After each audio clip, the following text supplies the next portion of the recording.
مساء الخير جميعا. النهارده معانا ضيف جديد في حلقة جديدة من رحلة نجاح بودكاست.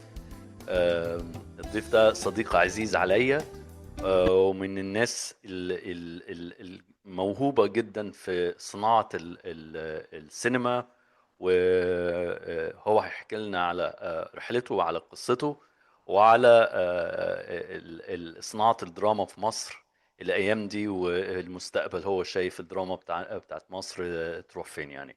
صباح الخير. خالد، أخبارك إيه؟ صباح النور. عامل إيه؟ ازيك؟ تمام؟ عامل ايه؟ كله زي الفل الحمد لله. كويس كويس كويس. فيعني أنا بشكرك جدا إنك أنت يعني معانا النهاردة، ويعني أنا طبعا متابعك ومتابع أعمالك ومتابع كل حاجة. وبصراحة يعني أنت من المخرجين القليلين اللي أنا بحس إن بيطلع حاجة مفيدة للمجتمع وخفيفة للمجتمع يعني. فدايما احنا في البودكاست دايما نحب نبتدي ب سؤال تقليدي ممكن تقول عليه، اللي هو ايه؟ انت زي بقيت مخرج يعني، ايه رحلتك؟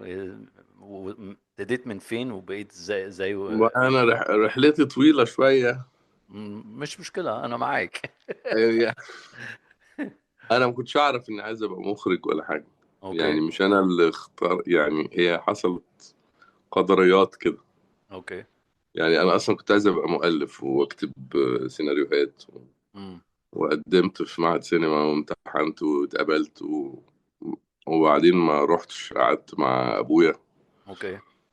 فأقنعني إنه حكاية يعني اللي كتابة السيناريوهات دي، ما كل الكتاب الكبار ما حدش دخل معهد، طب ما تضمن شغلانة ثابتة واكتب، ولو الكتابة بقى نفعت تبقى تسيب الشغل، بس ما تبقاش يعني معتمد عليها كليا، عشان وارد ما تنفعش امم.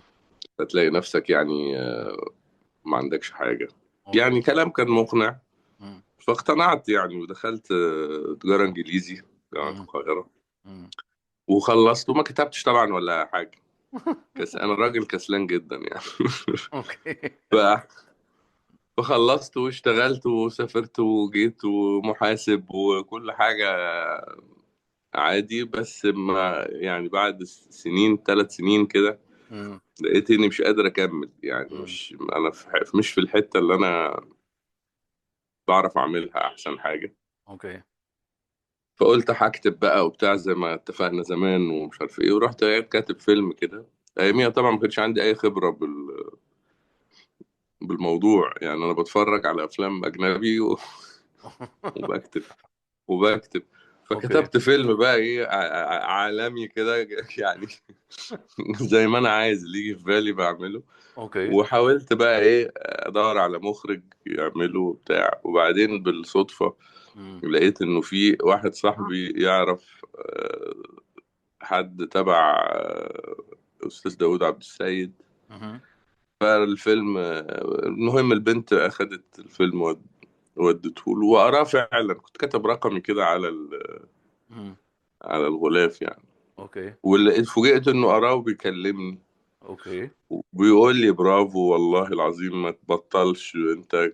يعني بيشجعني جدا على الكتابة. وقال ملحوظة تانية، قال لي بس جرب، انا حاسك كمخرج ممكن تبقى كمان اقوى. انه امم. احنا كنا بنكتب بالطريقة الفرنساوي زمان، كان نص الصفحة اليمين في وصف اوكي. اللي بيحصل، والشمال فيه الكلام والحوار يعني. اوكي. اوكي. فقال لي اليمين بتاعك اه. باورفul جدا، اوكي. يعني مخليني شايف اللي انت بتحكيه كأني بتفرج يعني. اه. اه. طبعا انا كنت واصف بالتفصيل، يعني لو اديت الورق ده المخرج هيرميه في وشي، يعني عامل له شغل وكاتب الكادر والحجم وحركة الكاميرا، انا مش سايب حاجة مش عامل، انا كاتب الفيلم حرفيا. ايوه. اوكي.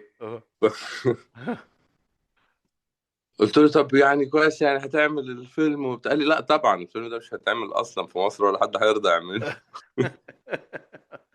بقول لك عشان ما تبطلش يعني. اه. فالمهم يعني هو اللي طلع في دماغي ايه حكايه الاخراج دي. اوكي. لما داود عبد السيد يعني من احسن مخرجين مصر يقول لك انت فيك مخرج كويس، دي مم. حاجه تخليك تفكر يعني. فقعدت اشوف موضوع الاخراج ده وبتاع واقرا وبتاع، فقلت ايه ده، اه والله صح، ممكن انا يبقى عندي الحكايه دي وانت ما فكرتش تمثل زي والدك؟ لا ما فكرتش امثل، ما جاتش اه. في بالي، وغالبا ما جاتش في بالي عشان ابويا وامي بيمثلوا. اوكي. اوكي. يعني غالبا انا كان فيها حته ايه وانا برضو صغير اكتر، انه امم. لا ما بقاش زيه عشان ما بقاش ابن فلان او فلان جايب ابنه، او ايوه. يعني ايه، كان اه. التفكير كده زمان ايوه. ايامي بالنسبه لي يعني. اه. اه. بس لا، وعمرها ما جت في بالي يعني، ما كنتش اللي هو حارم نفسي منها، لا يعني ما اعرفش ليه يعني. مهم. مهم. فبس فابتديت رحت اتمرنت، بقيت مم. تدريب وسبت الشغل، ما بقيتش اوكي. باخد فلوس خالص. اوكي. ورحت اتدربت في مسلسل زيزينيا الجزء الثاني مع استاذ جمال عبد الحميد. اوكي. اوكي. كنت انا واحمد الجندي اه. بنتمرن اول مره، اول حاجه احنا الاثنين نشتغلها، وبهدلنا جامد بقى. وشاءت الظروف ان احنا يعني في مراحل خلال المسلسل يعني، مم. فريق الاخراج بقى، مساعدين الاخراج، مش عارف مين ايه اللي تعب واللي ماشي واللي يعني حصل لهم ظروف ما، فبقيت انا وجندي محطوط علينا برضو لود مش بتاع ناس بتتمرن. اوكي. اوكي. يعني اضطرينا. اضطريتوا تبقوا مساعدين. اه زي ما بقول لك، ببتزم ان فاير يعني، عمد في النار يعني. ايوه. ايوه. فعلى ما المستمع كنا ما فيش خالص، انا كنت حمار خالص يعني. وبعدين بس على ما المسلسل خلص امم. بقينا بشكل او باخر فاهمين الحكايه والدنيا ماشيه، والناس يعني واضح ان سيرتنا ابتدت تتقال في السوق ده يعني. ده يعني هو دايما بقول ان الرحله بتاعت الشخص عاده يا خالد بيبقى مرسومه كده من فوق كده، من عند ربنا يعني. هو بيبقى راسمها نوعا ما يعني. وانت بتبقاش عارف يعني، انت فجاه تلاقي نفسك في موقف you have to يعني لازم تتصرف يعني. ما هو ايوه. انت خلاص انت فيها يعني. يعني ما فيش فرصه انك انت تقول لا انا خالع ومليش في اللعبة دي يعني. انت لا خلاص بقى، كانت تو ليت. وبعدين انا مقتنع زيك بالحكايه دي، انه تفاصيل صغيره كتير بتتحط جنب بعض، انت مش عارف ايه لزومها، اه. اه. بتعمل صوره كبيره. لو رجعت ورا كده هتلاقي بلان كده محطوط. طبعا.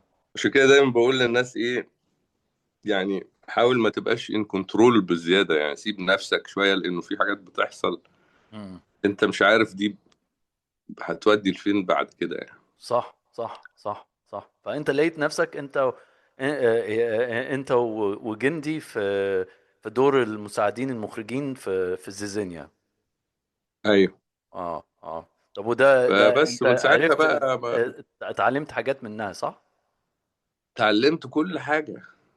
في المسلسل ده خدنا كراش كورس كراش كورس. عالمي. ما هم اه. بقول لك فجأة بقى في ظروف انه عدد المساعدين بقى اقل، اوكي. اوكي. فشلنا ديوتيز مش بتاعتنا اوكي. يعني. ما فيش حد بيتدرب بتشيله الحاجات دي. فخلاص خلاص، ما انت اترميت في اتزقيت في الميه، عوم. بالظبط بالظبط بالظبط. وبعد الزيزينيا. وبعد زيزينيا لقيت التليفون بيرن بقى، يعني واضح انه اتسمع انه في اتنين شطار وبتاع، اه. فلقيت الناس بتكلمني في مسلسل كذا خلاص بقى، من ساعتها زي ما بيقولوا الحكايه مشيت. اوكي. عايزني افتح لك نور في اباجوره قدامي، افتحها لك. يعني لا لا، تمام تمام يعني، لو كويس عايز كده، ماشي. اوكي. لو عايز. لا انا بسالك لا عشان لا ما لا، بقاش انا يعني انت تمام. نظام. تمام. اوكي. طب بعد كده ابتديت بقى تشتغل مساعد مخرج مدة قد ايه بقى؟ لا حوالي 14 سنه او اوكي. 13 لو شلنا السنه بتاعت زيزينيا دي. وده ف... ده عادي ف... ف... ده عادي في المجال عندكم في الدراما ان ده تعيش. عادي. ده عادي ومش عادي يعني، هو مفيش طريق تدرج رسمي للحكايه. يعني في ناس اخرجت من غير ما تساعد خالص. اوكي. في اسامي مخرجين معروفين وشطار امم. عمرهم ما ساعدوا. امم. ما اعرفش رحلتهم كانت عامله ازاي. اوكي. وفي ده الطريق الطبيعي التقليدي، ان انت امم. تبقى مساعد وتترقى في مهام المساعد لغايه تبقى مخرج منفذ، فالسوق كله عارفك، فعارفين شاطر هيجي منه او بتاع، فتلاقي حد راح مديك فرصه. اوكي. ده اوكي. الطريق الطبيعي، بس ده الطريق الاطول يعني. امم. امم. آه، والواحد زمان بيبقى شايل هم الوقت اللي بيضيع امم. والسنين اللي بتروح، وانا هخرج امتى، انا بقيت عندي مش عارف كام سنه. انا ليتر اون بتكتشف انها مش فارقه امم. يعني، مش مهم. اخرجت بعد سنه ولا بعد 20، اوكي. وانه فيلم زي 10 ايوه. يعني ايوه. زمان الواحد وهو صغير امم. باصص في ساعته زياده عن اللزوم.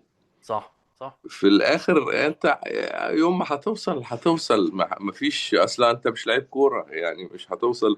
لل يعني مش محتاج اللياقه البدنيه في حاجه، فموضوع ده السنين ده مش فارق. ده حقيقة، هي المشكلة. وعشان كده هو ده هدف البودكاست. اقول لك يعني ان النهارده لو انت شفت مش بس على مستوى الدراما، أو على مستوى الاندستريز عامه في مصر يعني.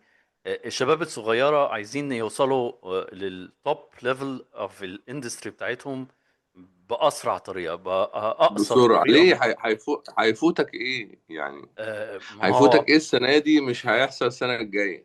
ما هي دي الفكره. بس الفكره ان عشان تبقى حاجه معروفه، لازم تورك هارد يعني. حتى يعني انا شايف ان الطبيعي اللي انت عملته، الرحله الطبيعيه اللي هي 14 سنه انك تبقى مساعد مخرج، ده عشان انت عارف انك عايز توصل لمخرج. ما هو ده كان هدفك في الاخر يعني. ما هو انت دخلت و- فيها. فلازم وليها مم. اتفضل. وليها ميزه تانية يا مهند. امم. السنين دي ما راحتش على الفاضي. يعني انا مش قصدي ان كله لازم يقعد 14 سنة، اه. انما المخرجين اللي اشتغلوا مساعدين وليهم خبرة امم. في كواليس العمل عندهم ميزة مش موجودة عند الأخرج على طول. اوكي. لأني أنا كنت في المطبخ بقى بتاع الحاجات دي، ايوه. بكل السكشنز بتاعته، امم. وعارف ايه اللي بيحصل جوه وحافظه، اه. وعندي قدرة رهيبة على التايم مانجمنت، ايوه. ايوه. وعندي قدرة رهيبة على توقع المشاكل قبل ما تحصل. اكزاكتلي. بشمها كده وهي جاية لأني شفتها مئات المرات، وعارف ده هياخد وقت قد إيه وده هياخد وقت قد إيه. ولما حد يقول لي الساعة 6، الحقيقي بتاعها هيبقى الساعة كام. لأن شغلتنا دي طبعا شغلة المخرج جزء كبير جدا منها إدارة الوقت، إنك تخلص في الوقت المحدد ليك. صح. بلاحظ إنه المخرجين طبعا في منهم موهوبين جدا وأحسن مني 100 مرة، ولكن بلاحظ إن كلهم فيهم سمة أو معظمهم مم. فيهم سمة عدم تقدير الوقت. اوكي. يعني دايما تلاقي الناس اللي ما ساعدتش عندها احتكاك مع الانتاج في حتة انه ما بيلحقش او ما بيخلصش او مم. ما بيعملش المتفق عليه او الايام بتزيد او مم. ده انا بحسه عشان هو ما عندوش السوفت وير بتاع المساعد. ايوه. بتاع ايوه. تقدير المساعد معظم شغله تقدير مم. ايه هيخلص امتى. صح. صح. فطبعا فيها مميزات كتير يعني. مم. انا والبرودكشن، انا والانتاج ما بن اولموست ما بنتعاملش مع بعض من ساعه ما التصوير يبتدي، لانه الموضوع ماشي مم. الحمد لله سموذلي. ما فيش القعدات بتاعت هنعمل ايه في الورطه اللي احنا فيها. ايوه. ايوه. دي جزء كبير منها له علاقه بال 14 سنه اللي انا قعدتهم. طبعا يعني ده في اكيد. حاجات بتتحل من قبل ما تحصل. اكيد. اكيد. اكيد. واكيد كمان يعني ما انت غير اداره الوقت، انت برضو بتدير ناس يعني انت حتى يعني انت very close ل هشبهها لك ل اتش ار دايركتور. ما هو الاتش ار اه بيدير طبعا. ناس يعني. طبعا. فطبعا مش كل الناس اللي يعني مش بس الناس اللي شغاله في الاوبريشنز بس، اهم هم الممثلين. يعني انت اكيد تبقى عارف مين هيمشي مع مين عشان طبعا النفسيات، الانرجي، الدنيا تبقى ماشيه حلو. لان الواحد بيحس، يعني انا كمشاهد ممكن احس بان المسلسل مش ماشي حلو، او في كده قفش يعني. انا ما اعرفش اه، يعني. this is what I think I assume ان ده اللي بيحصل يعني. ده غير ان انت تحس انا ما اعرفش اشتغل في الجو ده. اوكي. يعني انا عمري ما عرفت اشتغل في جو فيه توتر وقفش ونفسيات، وزي ما انت بتقول كده ما بتخنق بتسمم يعني. اوكي. ما اوكي. اقدرش. طبعا من الاول ببقى حريص انه الفرقه كلها تبقى بس انت لها من ال طابع. 14 سنة بتوع المساعد، انت بتبقى عارف مين ممثل، مين يليق مع مين، صح؟ ولا دي بتيجي لا بالتجارب بص، برضه؟ حكايه ممثل مين يليق مع مين دي انا مش مقتنع بيها. اوكي. لان هو السيناريو اللي بيقول لك امم. مين المفروض يبقى هنا ومين المفروض يبقى هنا. لما بتقرا السيناريو بتعيش مع الكاركترز دي. امم. هو ده اللي بينادي على اسم الممثل، مش اي حاجة تانية. مش اوكي. عشان فلان موجود فلازم فلان، عشان مين يمشي مع. لا لا لا، مش قضيتي اه. خالص. اه. انا العامل النفسي ده براعيه عشان نفسي. ان امم. انا بس ايه اعتبر انه المتاح ليا من الممثلين. وعلى فكرة مش بس الممثلين والكرو واللي ورا اه. الكاميرا، اكيد. مدير اه. التصوير ومهندس كل الناس. اه. اي حد انا عارف انه عنده اتيتيود او الدنيا مش سالكه امم. بعتبره مش من الداتابيز، مش موجود، مش متاح. اوكي. اوكي. وبختار الانسب من اللي فاضلين بقى، اللي انا اوكي. عارف إن انا هعرف اشتغل معاهم حسب السكريبت. امم. امم. لكن مفيش ممثل بيجي بناء على ممثل تاني جه. اوكي. اوكي. طيب جميل. آه، انت طبعا الفترة اللي فاتت، ال3 سنين اللي فاتوا، ما شاء الله ما شاء الله، انت عملت مسلسل دخل في قلوب المصريين كلها. آه، اصحابك وحبايبك وكل الناس بجد يا خالد يعني. كامل العدد ده يعني من انجح المسلسلات اللي اتعملت بصراحة، كل الاجزاء، لان مريح كده، ويعني ايزي جوينج، يعني فاهم قصدي؟ يعني ما فيش ستريس قوي، مش فيش وجع دماغ فيها. والقصة بصراحة قصة جميلة جدا، يعني ريليتابل لكل الشعب، حتى لواحد زي اللي هو ملوش في المسلسلات المصري عامة يعني. بس ليتلي ليا انا انبسطت يعني. انا عجبني تمثيل الولاد، عجبني تمثيل الكبار. آم، آم، انا مشكلتي في المسلسلات في مصر ان هي، او العربي يعني، هي طويلة جدا. وانا بزهق. انا بحب اللي هي ليميتد سيريز. ليه احنا ما بنعملش ليميتد سيريز؟ حتى انا ما لاحظتش ان في حاجه زي ليميتد سيريز 6 حلقات 7 حلقات وخلاص يعني. ما هو ابتدت الثقافة دي تحصل يعني. امم. هي بالتدريج، كل حاجة بتحصل بالتدريج. احنا كان امم. زمان رمضان يعني 30 حلقة، ما اه. فيهاش اه. كلام.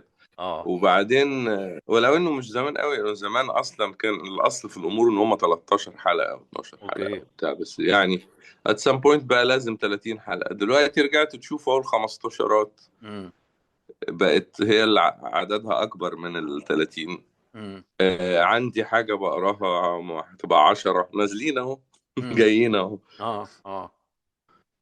هي ثقافه ما كانتش، بس يعني كانت محتاجه تخترق الحاجز يعني. لان انا فبيحصل يعني. انا بحس ان، يعني انا بصراحه بحس ان ال 30 حلقه يعني بتطول يعني لو انت اتفرجت على رأفت الهجان، انا بحب مسلسل رأفت الهجان، كل اه، الممثلين، وطبعا والدك من الناس العظيمة فيها. بس تحس ان ربنا يخليك. الموضوع طويل، الدخلة الشخص الداخل والخارج والكاميرا، طب ويعني رأفت الهجان ما كانش 30 على فكرة. كان كام؟ كان 15، كان كام؟ 13 او مش فاكر، يمكن الجزء الثالث اللي كان 30، بس اعتقد في الاوائل كان، اه. انا مش كان متأكد من اول المعلومة. واحد كان قصير. بس اعتقد كان 13 والحاجات دي احنا بس متعودين على رقم 30 ده. امم. آه... آه... لا طبعا. وبعدين بتحكي ايه في 30 حلقة؟ بالظبط. بتحكي ايه؟ بقى عندك ايه؟ بتقول ايه؟ تعالى بس خد اهدى كده واقعد. حبيبي عندك ايه تقوله في 30 حلقة؟ انت مش الإلياذة يعني ده. انا عايز اضحكك. معقولة الثراء؟ انا عايز معقولة اضحكك ان الثراء والغنى اللي عندك ده؟ نورة مراتي اه. بتتفرج، وانت يعني لما نخلص كلمها وشوف معها تتفرج على مسلسل لبناني.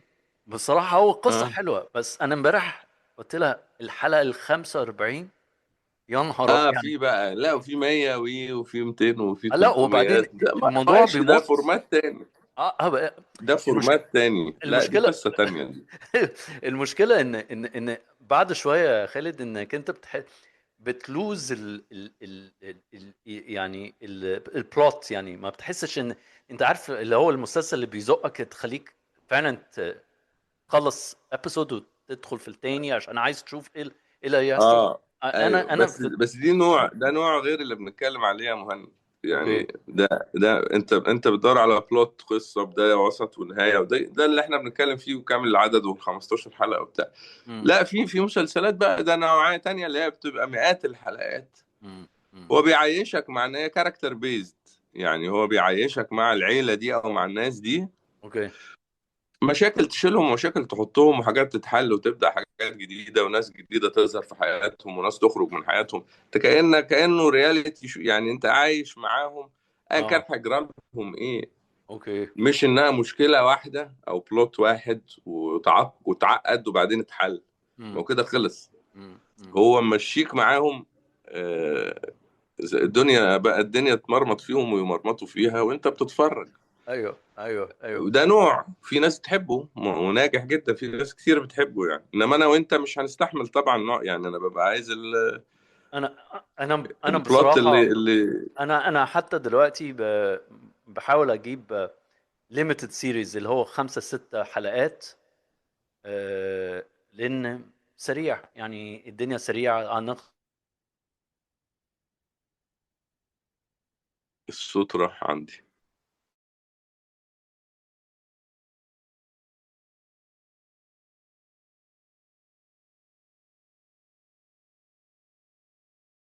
نخلص من. الو. everything just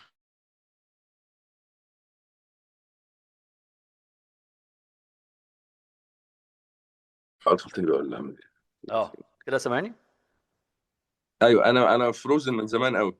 اوكي انا معلش. دلوقتي سامع. اه. بقول لك ايه الافلام اللي انت بتحب تخرجها يعني، يعني واتس يور سبيشاليتي يعني. انا لا، ما هو فكره بقى انه مخرج يبقى له سبيشاليتي دي بالنسبه لي غريبه قوي. اوكي.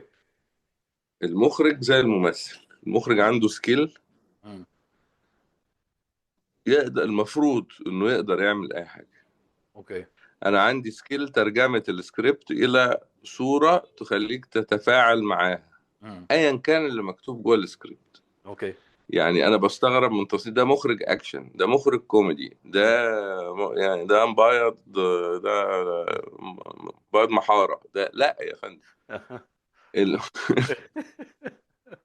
ما ينفعش الا اذا هو بقى حابب، يعني واحد بيحب يعمل كوميدي وما عندوش استعداد زي ما انا مثلا مش غاوي اكشن. انا امم نفسي كمشاهد ما بتفرجش على اكشن قوي، بزهق منه. امم فبالتالي لو جالي اكشن انا يعني ما عنديش مخزون وطاقة ان انا اعمل فيلم اكشن حلو، لان انا اوريدي شايف الحاجات دي بتزهقني. امم فازاي انا هخليها انترستنج بالنسبة لي؟ دي ليها علاقة بيرسونال بريفرنس. اوكي. انما المخرج مش المفروض يبقى له جونر خالص. امم انا اعمل كوميدي واعمل دراما واجتماعية واعمل رعب واعمل سسبنس واعمل انت راجل بتترجم اللي على الورق امم لصورة امم وايموشنز على الشاشة، اوكي. ايا كان ايه الورق. اوكي. اوكي. يعني اصلا يعني الواحد بيتفرج على على المخرجين بره، وتلاقي كوانتين تارنتينو بيخرج افلام كلها سيم تايب، يعني كلها نفس النوع اللي هو اكيد فيها. هو غاوي ده، اه. اكيد هو حابب ده. انما عارف النوع اللي لما اقول لك مش كل الناس تعرف تعمله، سوري اعدل على الكلام. امم. السكيل دي تنطبق على كل النوعيات ما عدا امم. اصعب نوع، امم. اللي هو. الكوميدي. الكوميدي اوكي. مش كل الناس تعرف تخرج كوميدي. هو هيعرف فيزيكلي، هيعرف، امم. هيطلع لك البرودكت تتفرج عليه، بس طبعا. السنس امم.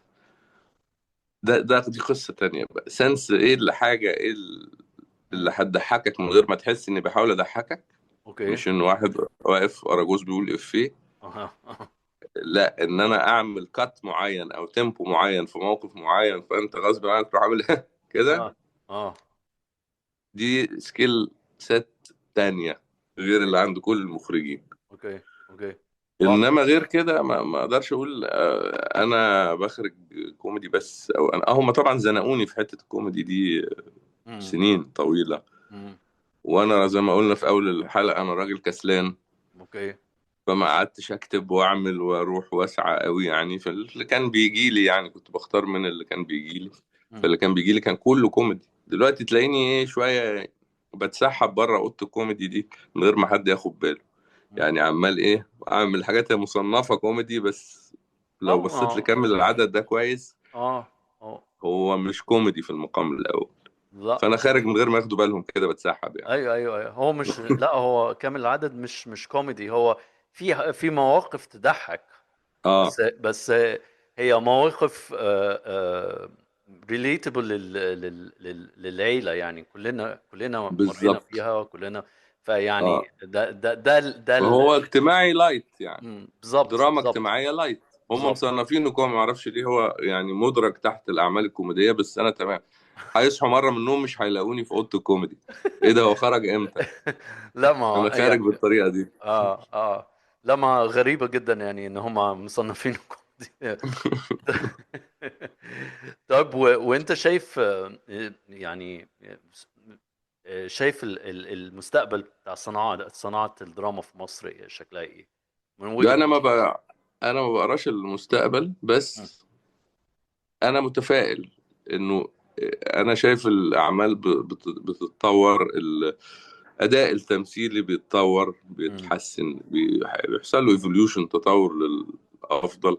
مم. على جميع العناصر، تصوير، إخراج، يعني عايزين السيناريو يشد حلو معانا شوية، مم. عشان دي الحاجة اللي لو اتطورت فعلا هنبقى زينا زي الناس اللي احنا بنتفرج عليهم بره دول ونقول عليهم جامدين وبتاع. اه. يعني ناقصنا حتة السيناريو دي شوية تشد حيلها معانا. فيه طبعا مم. كويسين جدا، لكن ايه، عايزة زقة كده. اعتقد اللي جاي شكله يعني احسن والله حسب الكتابة، بس يعني لو يعني الكتابة ظبطت اه يبقى اللي جاي اكيد احسن. يعني انا بالنسبة اكيد. بالنسبة لي الحاجات اللي شدتني طبعا في رمضان اللي فات كامل العدد، اولاد شمس ولام شمسية، يعني انا يعني هم دولت الثلاثة بالنسبة لي المختلفين الجداد، يعني بيقولوا حاجات very social issues يعني في مصر. امم. بس طريقة التمثيل، طريقة الكتاب أنا عجبتني، يعني حسيت إن هي مختلفة، يعني ولاد شمس بصراحة، أحمد مالك والكرو بتاعه، يعني مختلفين، يعني تحس إن في تمثيل، في مجهود، يعني فاهم قصدي؟ فده رأيي الشخصي يعني كمشاهد، يعني ممكن أكون غلطان يعني. لا مفيش مشاهد غلطان، ما هو هي مسألة أذواق. يعني اه. الحاجة عجبتك هقول لك لا غلط إنها تعجبك، لا عجبتك تبقى حلوة بالنسبة لك. طبعا ولاد شمس أنا سامع عنه كلام كويس جدا جدا. أنا ما شفتش غير لام شمسية السنة دي. اوكي. أنا يوجولي ما بتفرجش، بس اوكي. السنة دي يعني سمعت الدوشة كده على السوشيال ميديا فاستفزني الموضوع، ففتحت لام شمسية. الحقيقة ما عرفتش أقفله يعني، كان اه. خلصته. اه. مسلسل مهم جدا يعني. ايوه، ايوه، ايوه، آه، والتمثيل فيه كان رائع يعني كفايه بجد. محمد شاهين، انا كفايه محمد شاهين. اه يعني محمد شاهين ده اوسكار مرتاح يعني. بصراحة يعني انا بحب محمد شاهين كممثل. حتى السنة اللي فاتت السنة اللي فاتت كان عامل اللي هو مسلسل كان مع سما مبارك اعتقد، اللي هي كانت قتلت اخوه، وهو كان انا بيدور. ما بقول لك انا ما بتفرجش، فمش اه مش هعرف اساعدك. ما انا مش فاكر، بس قصدي تمثيل محمد شاهين يعني في كذا دور حلو جدا يعني لا حتى شاهين طول عمره، اه شاهين طول عمره ممثل رائع، امم موهوب جدا، بس اه في لام شمسية كسر رقم يعني. يعني بصراحة يعني م. حاجة جميلة. طب وسؤال، تفتكر يعني ده سؤال سخيف بس هسأله لك. تفتكر ال AI هيتدخل في التمثيل في الإخراج؟ هيقعدنا كلنا في البيت، كلنا، مش في والله التمثيل، يعني كلنا. بس طبعا الحمد لله مش في حياتنا اه ولا حياة ولادنا أعتقد. بس طبعا كل الناس دي هتقعد في بيوتها. اوكي. يعني أنا ما انت اعرفش الناس هتبقى بتشتغل ايه، غالبا هتبقى الناس بتسرفس على الاي اي، اه وبعدين هنوصل زي فيلم ماتريكس كده، غالبا هنبقى احنا بطاريات و... وهو اللي ممكن شغال. ممكن لانه بيكتب، اه شفنا ممثل، شفنا ناس مش هم واقفين فبيكتب، وممكن يكريت الممثلين، اه واكيد ممكن يخرج وبينور وبيلون انا يعني ممكن مفيش حاجة ابعت لك ايده سيناريو مش فيها. دلوقتي يا خالد لو عايز. يعني ايوه. انا لا تشات ده جي بي لسه تي. بيبتدي، ده لسه مبتدئ، هتعرف تفرقه وتقول اه ده شكله اي اي ده، لا اه بعد سنين من اه التطور اكيد مش هتعرف، واكيد هيعمل حاجات يعني مبهرة عن اي حد فينا، مم. وكلنا هنبقى بطاريات متوصلين بحاجات كده ايوه وعاملين كده. صح. بس ده ثق في هذا. بس في المستقبل اللي هو يعني السنه دي السنه الجايه، انت شايف الاي اي هل هو هيبقى مفيد بالنسبه لك كمخرج ولا لا؟ الاي اي بقى في الشويه اللي احنا قاعدينهم، مم. هو اوريدي ابتدى يخش في الصورة، مم. يعني اوريدي ابتدى يعمل حاجات جرافيكس، اوكي. او تصلح بيه حاجات، تظبط بيه حركات، يعني بيوروني حاجات برضو انا منبهر. انا يعني لسه ما تعرضتلوش قوي مم. في شغلي، بس يعني الحاجات اللي شفتها لا طبعا في حاجات بقت بتتعمل بضغطة زر، مم. كانت تاخد 3 ايام. فهو ايوه. اوريدي موجود، اوريدي شرفنا يعني، اوكي واوريدي ابتدى يقعد ناس في يعني. قعد اوريدي ابتدى يخش في حتة اخواتنا بتوع الجرافيكس، اه اول ناس ابتدت تقلق يعني. طبعا يعني الناس بتوع جرافيكس ابتدوا يقلقوا، لان يعني حاجه صغيره، برنامج صغير اسمه كانفا ده قعد الناس كلها، خلى كل الناس بقوا جرافيك بقى ديزاين. اي حد يعرف يعمل اي حاجه، مش محتاجك. اه خالد، بجد يعني كانت حلقة very interesting يعني بصراحة يعني، وانا مبسوط جدا شكرا. انك انت شرفتنا. و انا مبسوط والله. اتمنى لك ان شاء الله النجاح والخير، وعايزين نشوف حاجات احلى واجمل ودايما انت بتدينا حاجات يعني ليها قيمة كده وخفيفة علينا يعني. ثانك يو. شكرا يا خالد. شكرا، انا انبسطت جدا. الله يخليك الله يخليك. شكرا جميعا اللي سمعونا الاسبوع ده. الاسبوع الجاي ان شاء الله مع رحلة جديدة، ضيف او ضيفة جديدة. اشوفكم الاسبوع الجاي. سلام عليكم.